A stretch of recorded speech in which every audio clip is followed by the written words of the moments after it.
अर्पितांका पाई मृत्युवरण कले ह्यूमान सागर एहिभଳି गोटे खबर एबे सोशल मीडिया रे बेस भाइराल हेबारे लागिछि। तेबे दर्शक बंधु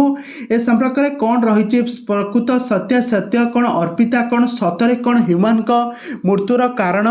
ए संपर्क रे जानिबा पई हेले आपण माने आजिर भिडियो को शेष पर्यंत देखंतु। दर्शक बंधु आपण माने त समस्त जानिथिबे ह्यूमान सागर तांका स्त्री तांका मां का ठारू दीर्घ वर्ष होइतिबो से अलगा रहउथिले काहेकि ना तांका स्त्री जेतेबेले जानिले ह्यूमान सागर कर अर्पिता सहित किसी संपर्क रही ह्यूमान सागर को छाड़ी झील को धरी से शाशु घरे रोते किंतु ह्यूमान सागर से कटक रे तांकर स्टेज प्रोग्राम करुले अर्पिता सहित बहुत सारा सिनेमा गीत गाई सहित तांकर किसी रिलेशन रही जहाँ शुणा मिलूँ। आ वर्तमान समय यही कारण पर ह्यूमान सागर तांका परिवार जितेबाला दूरे गले ह्यूमान सागर अत्याधिक मद पीले आउ यही कारण पर ह्यूमान सागर मृत्यु हो गला।